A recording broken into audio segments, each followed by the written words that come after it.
Welcome to another edition of Don Hammond's Arlington Weekly News. For anyone who is as tired of hearing my voice as I am, I'm trying something different this week, doing different voices. We actually have a fairly normal lineup this week. The news, a report on the county board's most recent town hall meeting, community bulletin board, and 55 plus news. Then there's something called Of Masks and Myths. That's the show. As for social media, you can watch us on YouTube at Arlington Weekly News and the number 1. Also on Facebook, and you can listen on the radio at WERA 96.7 FM. Now, on to the news.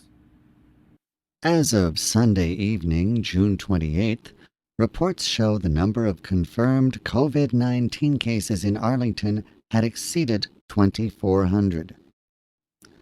Be that as it may, Arlington has entered Phase 3 of the Forward Virginia Plan, and that means that the following outdoor recreational facilities are now open. Athletic fields, with restrictions. Basketball courts. Batting cages. Bocce courts, community gardens, the disc golf course, dog parks, playgrounds, pickleball courts, picnic shelters with restrictions, restrooms, the skate park, tennis courts, tracks, trails, and volleyball courts. Everyone is to continue to practice social distancing when possible and avoid physical contact during sports or fitness activities. Meanwhile, here is part 1 of a list of eating establishments reporting their availability of outdoor seating. Ambar Clarendon at 2901 Wilson Boulevard with 30 seats. Arlington Kebab at 5046 Lee Highway with 4 tables. Asia Bistro at 1301 South Joyce Street, number D7, with 20-plus tables. Barley Mac at 1600 Wilson Boulevard, outdoor capacity unknown. Basic Burger at 1101 South Joyce Street, 6 tables. Bonchon at 2201 North Pershing Drive, Suite E, 6 tables. Bonsai Grill at 553 23rd Street South, outdoor capacity unknown. Bracket Room at 1210 North Garfield Street, 6 tables. Bronson Beer Hall at 4100 Fairfax Drive, number 100, 19 tables. Bozelli's at 2600 Crystal Drive, 7 seats. Carlisle at 4000 Campbell Avenue, 11 tables. Chase and Tails at 2200 Northwest Moreland Street, outdoor capacity unknown. Circa at Clarendon at 3010 Clarendon Boulevard, 20 tables. Copa Kitchen and Bar at 4238 Wilson Boulevard, Suite 150, 11 tables. Courthouse Social at 2300 Clarendon Boulevard, outdoor capacity unknown. Courthouse Kebab at 2045 Wilson Boulevard, 4 tables. Cowboy Cafe at 4792 Lee Highway, 25 seats. Crystal City Sports Pub at 529 23rd Street South. Outdoor capacity unknown. We'll have more on this next week. The Arlington County Manager has suggested 4 new bond issues to be voted on this fall. Stormwater management for $50.8 million, transportation and metro for $30 million, infrastructure for $7.5 million, and parks for $3.6 million. The plan is to include them for the election in November. And now it's time for our report from last Friday's town hall. The Arlington County Board resumed their weekly town hall meeting on June 26th, having taken the previous week off due to a lengthy conversation the night before. I'm just going to hit the highlights. The attendees included Libby Garvey, Christian Dorsey, Mark Schwartz, Jim Schwartz, Dr. Ruben Varghese, and Dr. Aaron Miller. Here's what they had to report. There have been over 16,000 COVID tests administered, including the 2 events at Barcroft, which had 1,000 tests each. Their hotline number of 703-228-7999 has received over 4,000 calls with reports and questions. Much of the meeting dealt with face coverings. They are continuing the We Are Covered program, in which local establishments can post signs and promote the fact that they are in compliance with face mask conventions. Visitors are encouraged to ask about that. There have been 21,000 holds for books at the recently somewhat reopened Arlington Public Library. As for dining, outdoor seating has expanded. The temporary outdoor seating arrangement plan has received 92 applications, of which 43 have been approved, and this plan will continue. Arlington has set up 5 new outdoor Wi-Fi spots, offering some 2,200 connections. Schools are considering reopening with partial distance learning. 25,000 meals have been distributed as a part of food assistance. $3 million has been distributed to nearly 400 businesses as part of the grant program. 1,300 households have been given emergency assistance at a price of nearly $2 million. This has been done, they emphasized, not just by the government, but with their many partners in the community. They couldn't have done this alone.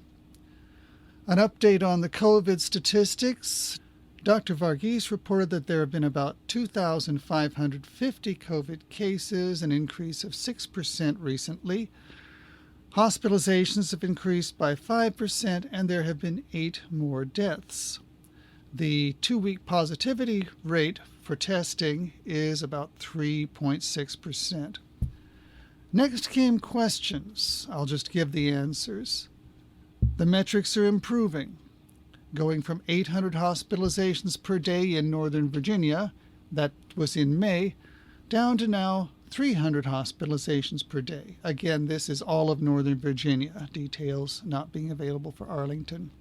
Arlington is still considered to be in community transmission, which means that it is still necessary to observe 6-foot distancing regardless of the phase that we're supposed to be in, to still stay at home as much as possible, to continue to wear masks in public to keep protecting each other. Also, remember, with the holidays and travelers, the COVID problem can come here from outside.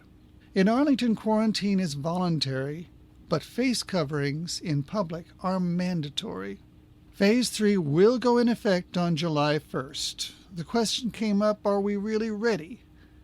Christian Dorsey had doubts.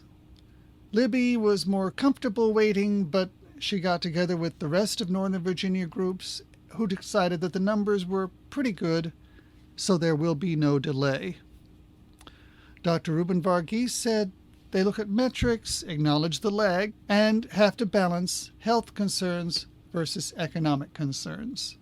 At this point, he thinks there are acceptable risk levels, but face coverings are still critical. Dr. Aaron Miller mentioned combined resources in the area for dealing with a spike are okay because they have partners. Hospital and intensive care metrics are improving, although this is system-wide for Northern Virginia. They are maintaining the Arlington Mill walk-up site in partnership with a free clinic. VHC, the Virginia Hospital Center, is phasing down their support for the Quincy testing site, but they're transitioning to Quest Diagnostics as a partner. He mentioned a pause at the Quincy site. Elsewhere, Preston's Pharmacy provides testing, including antibody and what they call PCR. They are trying to get the CVS's in Arlington to also provide testing, but that hasn't happened yet. Dr. Ruben Varghese also wants to improve access to testing to include a saliva test, which will save on the use of personal protective equipment. First, they have to make sure it's not a second-best test. Meanwhile, contact tracing continues every day. Jim Schwartz said that opening the restrooms in the parks will take place this weekend with periodic cleaning, but urged everyone to bring their own sanitizer and be careful. With Capital Bike Share, Jim said sanitizing bikes between uses is tricky. They're looking into it. For people in apartments, the advice was to wear a mask when you leave your apartment, limit elevator rides to 2 people, and when in doubt, take the stairs. Again, they stress that entry into Phase 3 does not change the need to practice social distancing, personal hygiene, and wearing a mask whenever you are out in public. Jim Schwartz mentioned that contact tracing is standard, but they are going to start shifting to personnel apart from public health workers, and they're recruiting now. They're also using the Medical Reserve Corps. The question came up, what if we get a surge? The advice was, assume that everyone you meet has COVID. Dr. Varghese reported that Arlington does have excess capacity and are fairly well prepared to manage a spike. The new normal is COVID's here for at least another year. Face coverings will be available at community centers when they finally reopen. The question came in, can you request face coverings online? Dr. Varghese replied that Arlington and Department of Health and Human Services have boxed 40,000 face masks, but those have gone to organizations. There was no answer as to whether or not an individual could get one. Jim Schwartz fielded the question of how to control people coming from high-risk areas, especially for the July 4th holiday. He said it was difficult because interstate travel is constitutionally protected.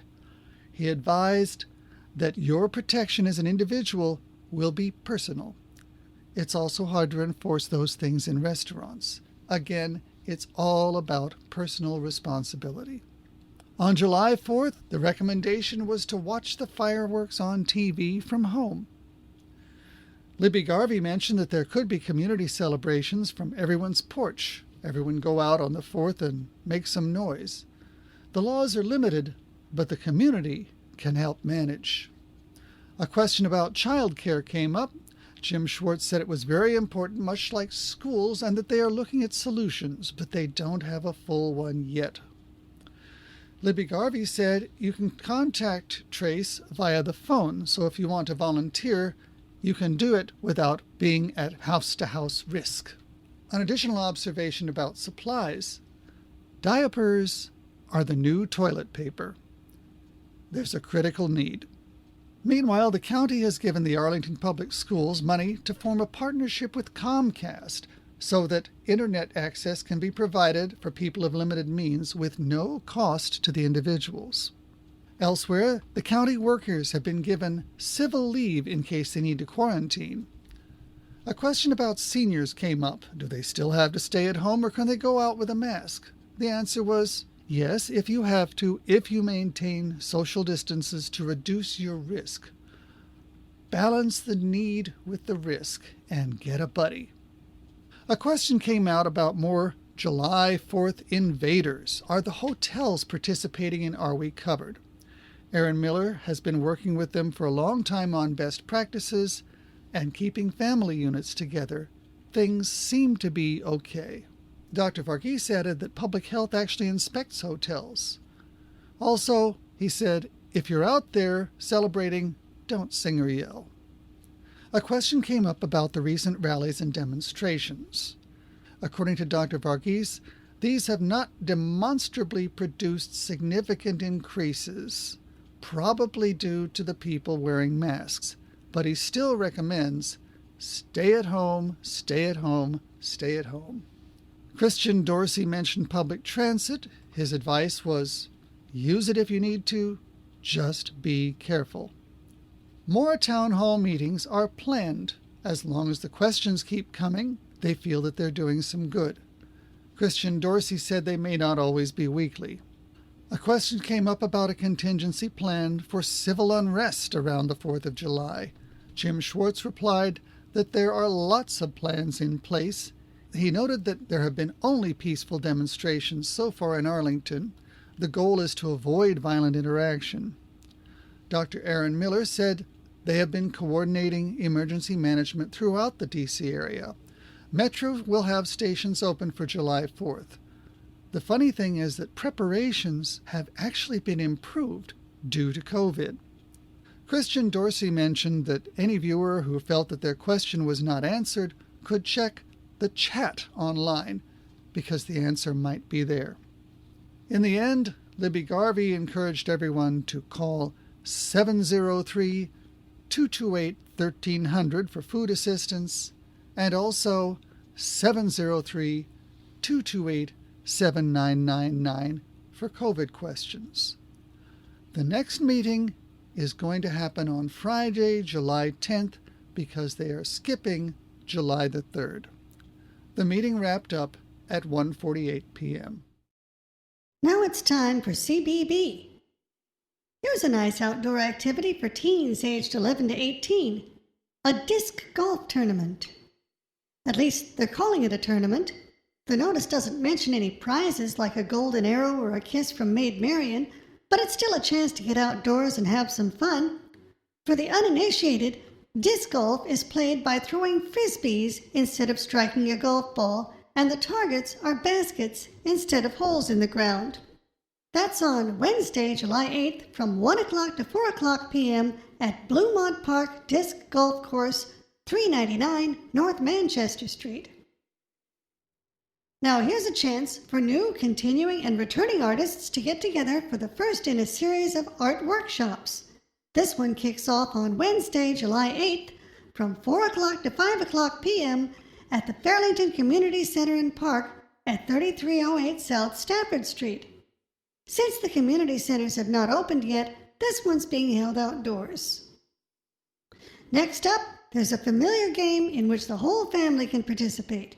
It's kickball, pure and simple. That's coming up on Thursday, July 9th from 6 o'clock to 7:30 p.m. in the rectangular field at Carver Community Center, 1415 South Queen Street. Last up, Teen Cyclists Unite. You have nothing to lose but, well, in this case, you have nothing to lose at all. It's just a chance to go on a trail ride with Arlington's Office for Teens. The rides include education from Natural Resources staff. That's on Friday, July 10th from 10 a.m. to 12 noon at Bon Air Park, 850 North Lexington Street. This event is recommended for teens aged 10 to 18.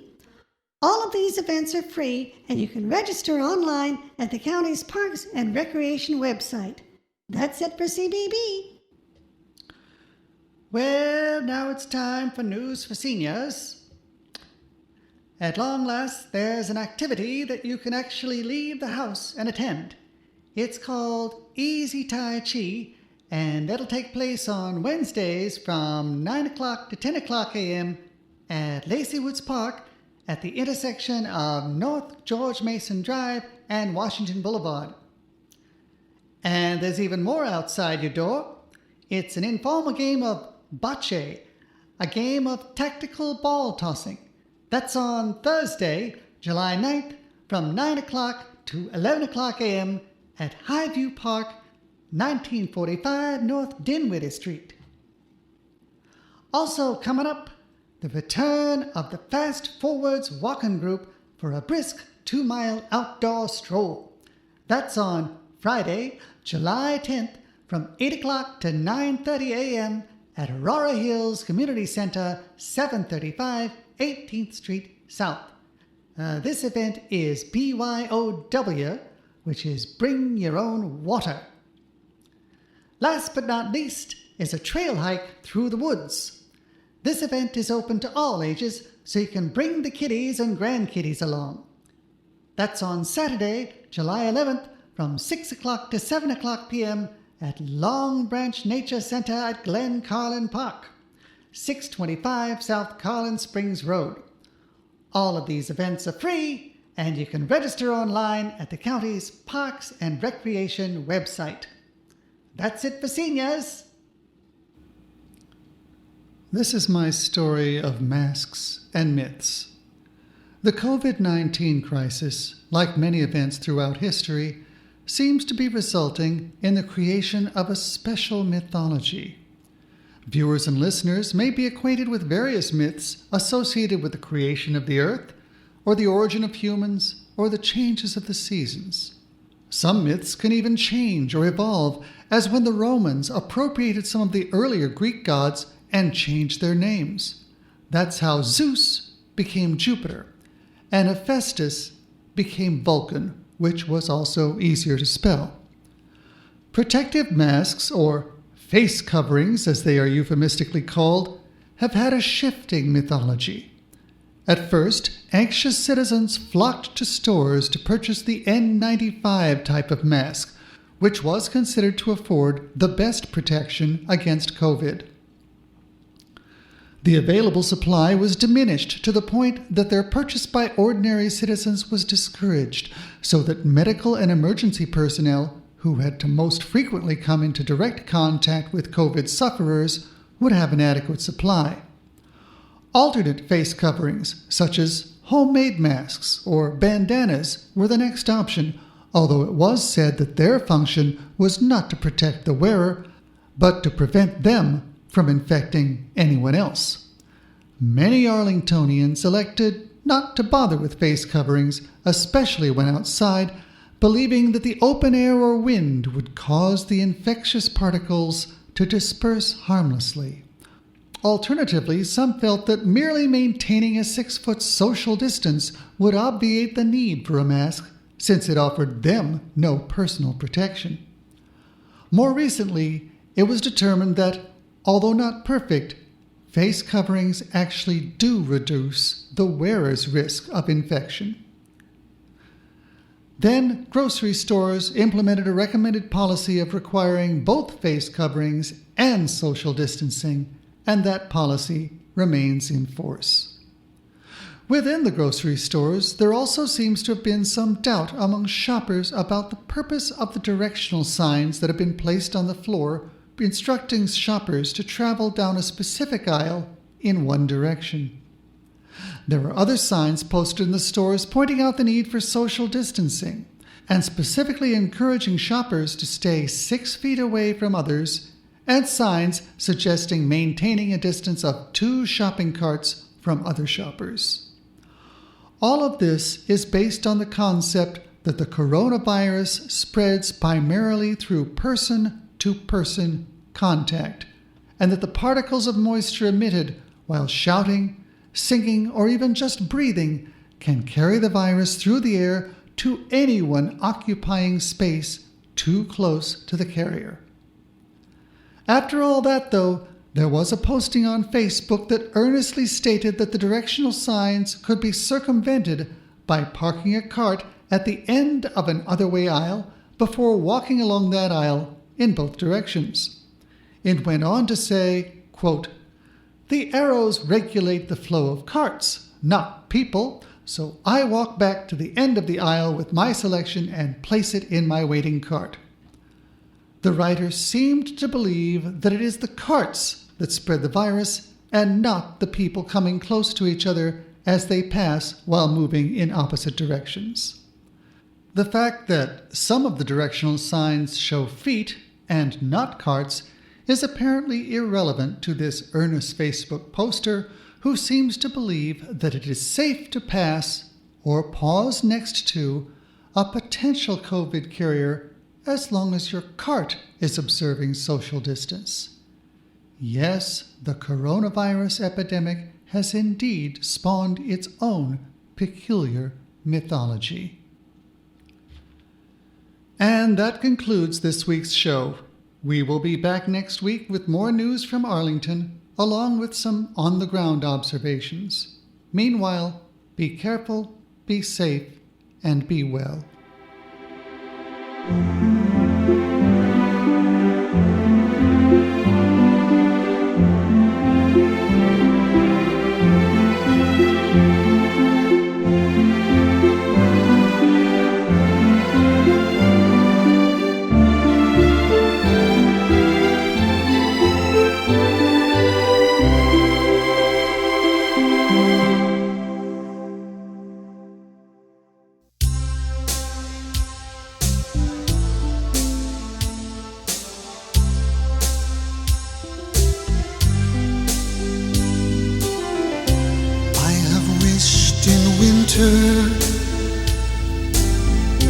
I have wished in spring.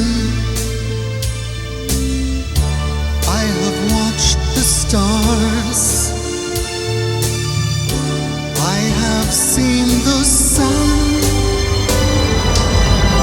and yet they're all out of reach, well beyond my grasp. Reached for all. I have captured none. Who can catch tomorrow? What it is, I still can't say. Filled with pain and sorrow, wait another day. Hold the morning, gather all you can. Still you will have nothing when it all is done. Who can catch tomorrow? What it is, I still can't say. Sorrow, wait another day. Who can hold the morning?